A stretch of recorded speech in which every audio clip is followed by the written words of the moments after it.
What's up, everybody, and welcome back to another episode of Lockdown 23 and 1. Today we're going to be talking about what not to do on a prison rec yard. And I got a couple stories to go along with some of the things that I'm going to be talking about. Okay, so just keep this in mind. These are not in any particular order. I know some people think, the first thing I say might not be the most important and the last thing I say is the most important. But really, they're all important in themselves, okay? Don't do any of this crap. And also, you got to keep in mind, all prison yards are different. Some places, they're soft as cotton. You can do all this stuff and not have a problem with anything. Level 1 or 2, you can usually go out there in the prison yard and do whatever you want, and not have any kind of consequences behind it. But like I said in some of my previous videos, once you're in the level 3 and up, hey, you better follow all these rules or you might not be in a good position, my friends. Alright, first on the list is walking behind people. Look, when you get onto the rec yard, a lot of people like to walk the track. Alright, it's usually, gravel track or a dirt track going all the way around the whole yard. People tend to walk around it constantly like freaking cows grazing in a field. Believe it or not, there are some rules about walking around this track, alright? You do not want to walk behind someone. Ever been walking out in public and you kind of can feel like someone's been walking behind you for like the last 30 minutes. Like, come on, man. Speed up or slow down. Which one are you going to do? Do not be walking directly behind me the whole time, all right? Do not do that. He might turn around and check you, put you in some kind of altercation where you either going to have to man up or punk down, whichever one.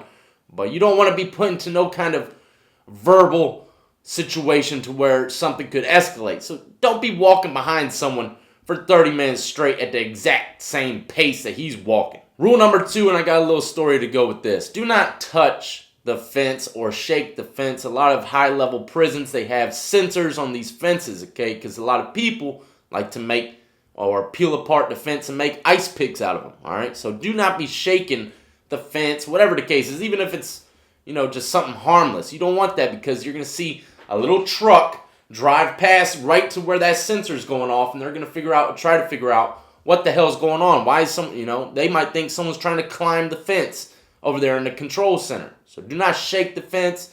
You can touch it, but you don't really want to risk that because someone at the guard tower sees you touching the fence. They're going to think immediately that you're trying to make a weapon. But I do have a funny story about fences and barbed wire. Check it out. I was in Greensville Correctional Facility with Grizzy, man, and he was on the other side of the fence, another housing unit, but these housing units were separated by a fence with some barbed wire. And we used to meet up every time during rec, sit down and post up, not sit down, but, take a knee kind of and post up at the fence and, talk back and forth. And one day he came to the fence with a big folder. I'm talking about a folder about 2 inches thick, full of black and white pornographic shots, pictures. And I was like, bro, I need them. I want them. I was going to give them to my homeboy that worked in the library to photocopy all of them for me. Or some of the best ones, do multiples so I can go do whatever with them. Sell them or keep them for myself. So the folder was too big to fit through the fence, so he had to throw it over the barbed wire and all that stuff. And there was no way to throw it over there because, if you were to throw it, they would all come out the folder. So I took the shoelace off my shoe, slid it through the fence for him to roll it up and tie it up in my shoelace. And when he was done throwing it over, I would just take the shoelace off, put it back in my shoe, and I'd have the shots, So he ties it up, and I don't know what the hell he did, what kind of tying he did, but it wasn't tight enough. So when he threw, the rolled up, folder of porn over the barbed wire, the thing just came undone, and they flapped open. I'm talking about porn pictures flying everywhere in the penitentiary rec yard. Have you ever seen anybody get in a gunfight? You're walking and all of a sudden, you duck and bob and weave. That's kind of what happened when that thing busted open because we were close to the watchtower. When this thing busted open, I started scrambling. I scrambled and started grabbing all the loose paper that was on the ground. And as I was running away from the scene, I tripped face first into the gravel, dirt. I'm all filthy now. My white tennis shoes, my white shirt's all covered in freaking dust and dirt. And I got all these random porn pictures in my hand. And I leave the scene. And as I leave the scene, I'm looking back, after everything's cooled off and I'm not nowhere near it anymore. I'm looking back, there's freaking porn pictures and stuff all in the barbed wire, man.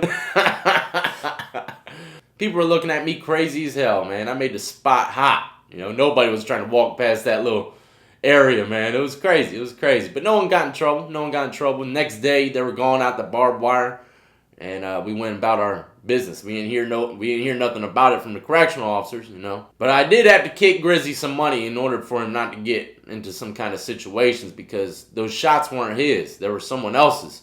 He was borrowing it from him. You know what I mean? So, you know, everything has a consequence. I knew Grizzy didn't find those on his own. He didn't have that much money. He wasn't out there buying all those shots. You know what I mean? I knew he had to have borrowed them or stolen from someone. Next is, do not sit on the benches, okay? We could always tell who was new to the compound because they would go to the rec yard and they would just sit on the bench, okay? Check it out. Most of the benches in the higher level prisons is usually got a shank under them. It's always like that. There's usually a shank underneath the bench, and, you know, usually gangbangers go up to sit down on the bench and they're just posted up and they'll reach under the bench, and you know what time it is. They're grabbing their weapon, and you never want to sit on the benches in the rec yard. They're hot. They're fire. New guys would always go to the yard and just sit there and look at people as they walk past, man. You don't want to do that. You want to keep it moving. Just, if you're new to the prison yard, just walk it. You know, just walk the yard. That's it. Don't stop. Don't post up anywhere and look at people funny.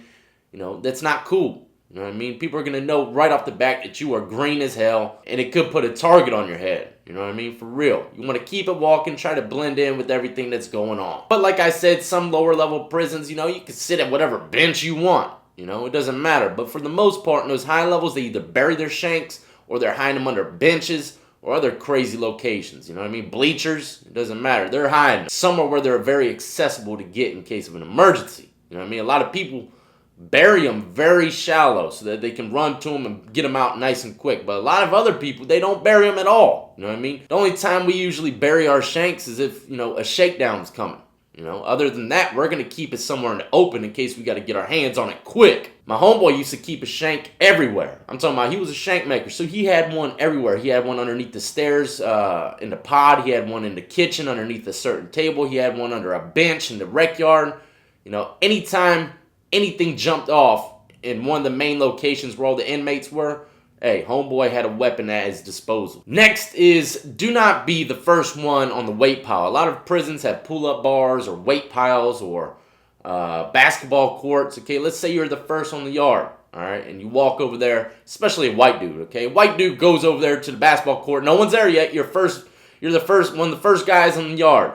And you're like, ooh, basketball. You know what I mean? You're about to put yourself in a position you don't want to be in, because white dudes don't be playing that basketball court. When the black dudes get out there, they're going to want that basketball and the whole court. And that's going to put you in a position of, hey, you're going to look like you're getting punked down because they're taking the basketball from you. And like I said, Virginia does not really have racial segregation. But for real, there is a lot of racism in the prison system. All right? So just keep that in mind. You know, black dudes, they run the basketball court. Okay, that's all there is to it. You ain't going to see hardly any white dudes out there playing basketball for real. And if you do, them guys are like beasts, you know.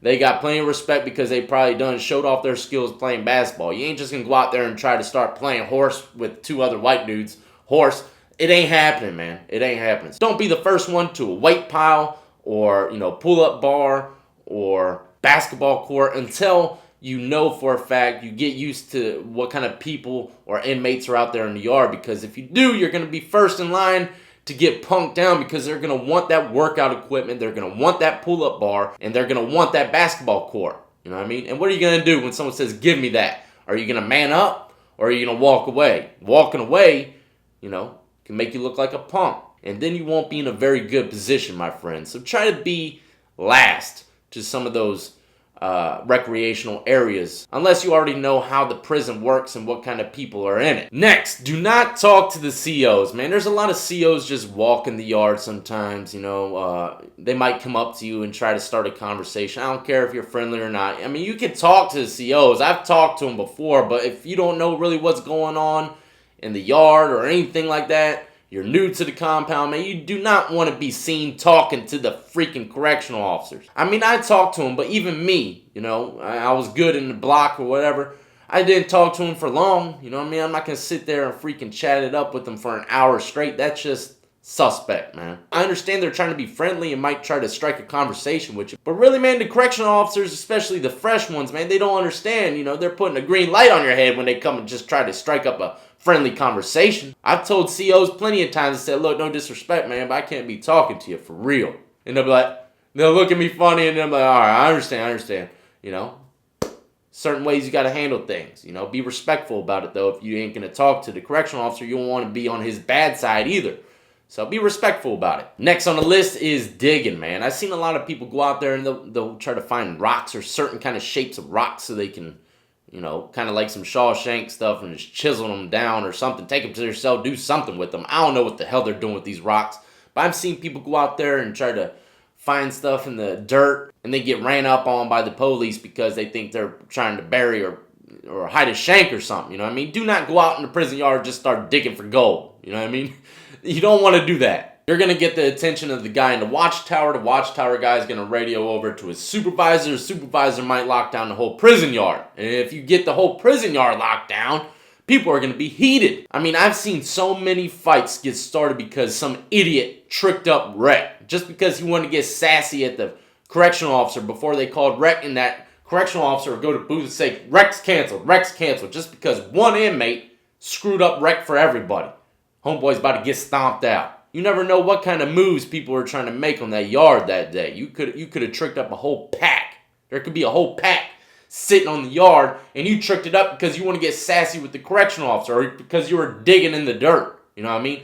And that brings me to my next topic. If you happen to be walking the track and you see some kind of plastic bag tied up or something like that, and you might want to pick it up and see it, you be curious to see, what is this? Do not pick that crap up, man. It's probably someone's stash, you know what I mean? Someone's package of drugs or whatever the case is. And I got another funny story to go with this. Me and Grizzy were posted up at the fence, same fence where the porn shots. This has actually happened before the porn shots got caught up in the barbed wire. But he came up to the fence. He said, bro, you ain't even gonna believe it. I said, what, man? He said, you ain't gonna believe it. So he reaches into the inside of his jacket, you know, the orange lining of these jean jackets, and he reached into it and pulls out a big folded up piece of paper with some sandwich wrapped around it. You know what I mean? He says, bro, I ain't even opened it yet, but you know what time this is. And I'm looking, I'm like, yeah, bro, that's a pack for sure. I'm like, bro, you better be careful. You know what I mean? He says, hold on to it for me for a couple days, man. Let stuff cool down. I said, hell nah, man. I ain't taking that pack. That thing's huge. But after about 10 minutes of him talking to me, man, he convinced me. I took the pack and went back in the cell, and sure enough, it was a bunch of freaking reefer. I kept it for about a week, and I tell you what, I was suspect the whole damn time. You know where I kept it? Check it out. A lot of people don't know about this hiding spots. Check it out. This is where I hid a lot of my contraband. I used to wrap my contraband up in like a white piece of paper, okay? And they had this bag of all detergent, not all detergent. It was like this other kind of detergent. It was like off-brand, but it was a big bag of white powder detergent. You know what I mean? And I would take a razor blade, and I would take just a baby slit in that money, and I would shove the pack, drop the pack into the powder, and then I would, you know, shuffle it around until it gets into the bottom of the bag. And then I would put a little piece of clear tape off of the deodorant over it, and the COs never knew that thing was open. So whenever a shakedown happened, they would think it's closed still, so they would never look at it, you know what I mean? They might, you know, try to squeeze it a little bit, but there's so much freaking detergent powder in there, they never found anything. So I'd always keep either a bag of refried beans or potato chips. You know, potato chips were good too. The big Cactus Annie bags of potato chips, you could stash stuff in the bottom of them on the regular basis. You know what I mean? Just make a little slit at the top, very unnoticeable, and drop your contraband right in there, shuffle it all around where it's at the bottom of the bag, and it looks like it's unopened. Correctional officers never search that stuff. They don't sit there and open up all your freaking food. They don't do that. They just check the stuff that's already open. But there are tricks to the trade on how to do this stuff to make it look like, hey, it's never been opened. But yeah, I kept it in the bottom of a detergent bag and kept it in there for about a week, gave it back to him, and he was like, bro, ain't nobody even said nothing about it. You know, I ain't been hearing no drama, and I ain't heard no word about this pack. And of course, you know, I kept a little bit for myself. Yeah, I did. Even though I love Grizzy, man, I didn't tell him. You know why? Because that's just another witness. If I were to say, yeah, I took a little bit out, if you were to get caught up into it and he got put into a bind or position and said, hey, you know, anything, they came up to him with shanks, but anyone else get any more of this stuff? I didn't want him to say, me? You know what I mean? So I told him, I said, nah, I didn't take anything from it, man. You can keep it, even though he offered me to have some. But really, in all actuality, I took a little bit out that money. But yeah, do not pick up any random baggies, packages, containers, folded up pieces of paper, anything. Don't pick it up because it could very well be someone's drugs, man, for real. Another thing is, and you might think this is very, simple and minute and you could possibly do it. Do not bring food onto the rec yard. Like, don't bring a couple honey buns and just eat honey buns out there walking around eating honey buns. I'm telling you right now, there's a lot of hungry people in the penitentiary. The prison yard is not a place for you to bring your food and eat in front of everybody. People are going to be like, man, homeboy is way too comfortable in this here penitentiary. We're going to have to change that up, and we're going to have to go get some of those honey buns while we're at it. You know what I mean? Don't go in the rec yard eating and grubbing and whatever the case is. You know what I mean? Just keep that crap in your cell. Because people get jealous, people are starving, and that might put you in a position that you don't want to be in, my friends. And last on the list is, look, you might be walking the yard and you see a group of people huddled up, man. Don't be staring at them. Don't be gawking at the group of people huddling up. It's probably some gang stuff or some 5%er stuff. Even if they're not huddled up, if they're just sitting on the fence, one dude, don't be staring them down, People don't like you staring at them. If you see someone getting beat up, hey, just walk the other way. The prison yard that I used to walk every morning on a warm day, you walk around that track, you'll see people doing all kinds of sexual things outside. Right there. Boom. Right there. They don't even care getting it in. You do not want to stare at that. You know what I mean? It might be, if you are staring at that, they might lock eye contact with you and be like, okay, homeboy likes what he's seeing. He's going to try you. You know what I mean? He might try to come see if you're about that life. And that, my friends, is not a position that you want to be in. But anyways, I hope you enjoyed this video. And of course, there's a lot of other rules and regulations that you need to follow while on the prison rec yard, man. It could be very dangerous out there in that concrete jungle, my friends. That's right. Go check out all the links in the description of the video. Add me up on Twitch, Twitter, Instagram. Go buy yourself some merchandise off of Teespring. I got some new shirts coming very soon. And today I was going to make a very special video, because I'm about to get into a certain kind of business. And that's called the hot sauce business. I'm about to start making my own hot sauce, my friends. That's right. It's going to be called either Death Sauce, Death I Bring Sauce. I don't know what it is, but it's going to be something good. And within the next day or two, I'm going to be getting peppers and ingredients. And I'm going to make it on camera, show you how to make your very own hot sauce. I'm not going to show you all the ingredients. I got to keep some things secret.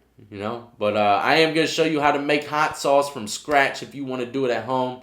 I think it's going to be a really good video, and I'm really going to get into selling my own hot sauce, and I can't wait. I've been talking to some people. I done made some domain names for websites specifically for my future hot sauce. Can't wait, man. Really can't wait. Love hot sauce. I love it. I put it on almost everything. But anyways, as always, I want to salute every last one of you who have been supporting me since the beginning, and everyone who is just now joining the lockdown compound. Y'all be safe out there, and just remember, you think things might not happen to you. You think you might never see the penitentiary. You think you might never get locked up.